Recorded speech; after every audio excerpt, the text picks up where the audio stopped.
Hello, hello, welcome back. Today we are discussing episode 44 of the Play Dicely campaign, Found in Translation. We continue on our quest exploring this Illumbrite ruin. But first, a couple members of our party are a little bit concerned about these time skips that have been happening. At the end of the previous episode, we had just realized that time is moving a little bit differently in here than it seems to be in the outside world.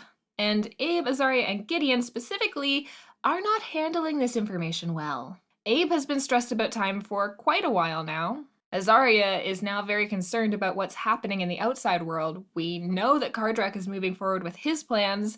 What else is happening while we're futzing around in here? And all this weird timey-wimey stuff is reminding Gideon about the event in Balesville, and it is not sitting well with him. Mechanically, the three of them are sitting at -2 to all of their stats except con, which is not ideal because we still have a city to climb. So we take our time and we continue to explore slowly. We're on a quest to find a key hidden behind an angel and a devil statue, so we head towards the temple. That seems to be the most logical place that we would find that. And on our way, we continue to pass by a number of these ghosts. Drac calls out to one of them, a ghost dwarf, and they have a kind of communication. The ghost can't see us. It seems like it just kind of hears these voices speaking around it. It seems very confused. The dwarf keeps saying things like, "Something tells me this is my home, but it's not how it's supposed to be." As we continue talking, we realize he's a druid. He tells us that he was out in a storm, he was out hunting, he remembers a bear. We all kind of put together that this dwarf died and was supposed to move forward onto the druidic afterlife, into the stars, as they do. But something has prevented them from doing that. I can only assume that it is this weird, glitched alien city that suddenly exists here, where a druid enclave used to be. The poor dwarf is extremely distressed. Nell does her best to comfort him, but there isn't really much we can do, so we leave him crying in the streets and continue on to the temple. If the corruption in this enclave is like the one in the last one, we're hopeful that if we can solve it, it will help put all of these souls to rest. So we head into the temple courtyard, and from here we hear more of that screaming that we heard the day before. And as we're kind of looking around, we see more of that vampiric mist that we saw back on the mountain and also the other day. And this mist comes up to one of these ghostly figures we've seen, and it envelops them, sucks their energy out, and replaces it with its own weird red energy. Azaria and Drac immediately attempt to attack, and we go into combat. This is a very cool fight. Denny has outdone himself once again. Really interesting rules and mechanics to this one. Because the city sits on this like weird angle, it's hard for us to move up towards where the temple is. We need to constantly be making athletics checks so that we don't slip and fall backwards off and back into the city.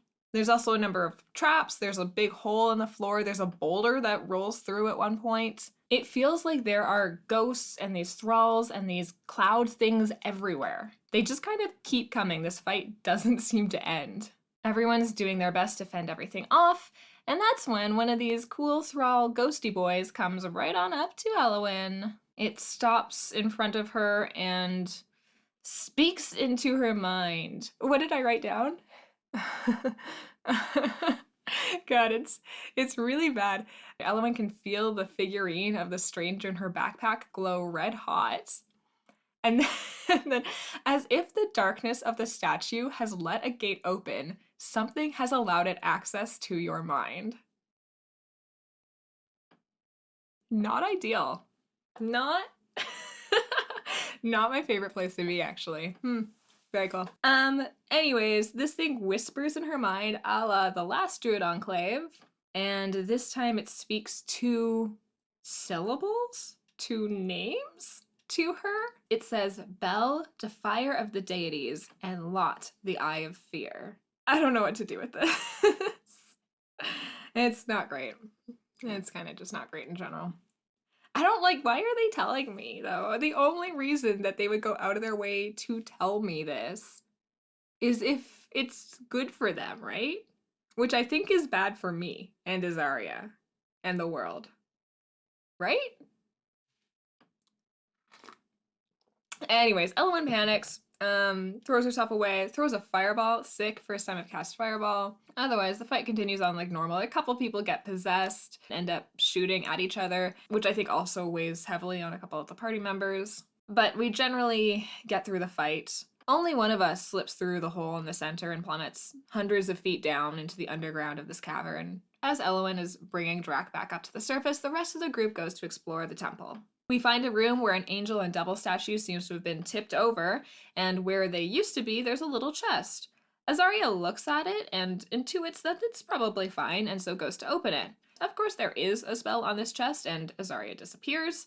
We spend a long time trying to figure out what to do about that, and eventually we just decide to dispel the magic on the chest, and that does work. It brings Azaria back and allows us to open the chest, and inside there are a bunch of colored pearls. These pearls are to be used back in the other building we were in. We found this like kind of chest case thing that has space for a bunch of pearls, but we didn't have the things to go in them. And so, here they are. So we head back on over to that previous building where we had spent the night before, and we start a puzzle-a-thon. I was talking with Christy about this the other day. It's been a hot sec since we've had like an actual real puzzle in this game.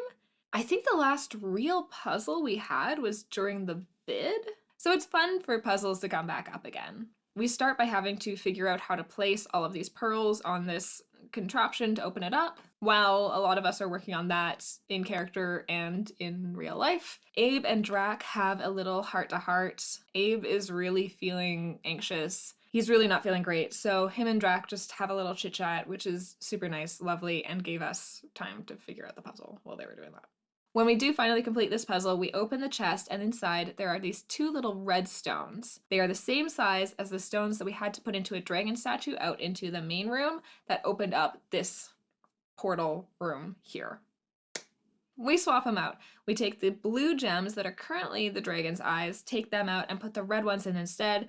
New laser beam goes up and opens up a different portal on the other side of the room. We bop on over there, and inside that room there is a pedestal with a cube on it, and the cube has letters on one side and then raised faces on the other. Another puzzle. I never figured this one out, although rewatching the VOD later it did make sense. I'm just stupid. Essentially from this puzzle we get a phrase, and when we speak it out loud, the cube opens up. And there is a parchment in here that is written in a symbolic language, which we also have a cipher for. And so we take those two things, we solve that puzzle, we get a phrase. Preserve the cosmic scales. What do we do now? We go back into the other room, and this time we're like, what if we put one blue gem and one red gem into the dragon's eyes? So we try that, and like a purple light goes up, pew, pew, opens up another portal. Inside this portal, there's a wall, and we have to we have to type in, I'm gonna be honest, I don't remember. We have to use the preserve the cosmic scales, somehow opens up the wall that's in here, and inside of this, we find a whole bunch of treasure. There's a pipe, a cube, and an iron flask in here. I don't think I understand where we're gonna use any of this stuff at the moment, but there is still more Druid Enclave, Illumbrite ruin to explore. We know that there's dancing lights up at the top of the city, and we still haven't got there. If you are also so interested to find out what we are going to use a pipe, cube, and flask for, I got good news for you. You can come watch us play live next Sunday, February 26th, 2023 at 6 p.m. Eastern at twitch.tv/dicelychannel. We've got more ruins to explore, BB. We gotta save these ghosts. Anyways, that is all for this time. I hope you're staying happy, staying kind, and as always, remembering to play dicely. Goodbye!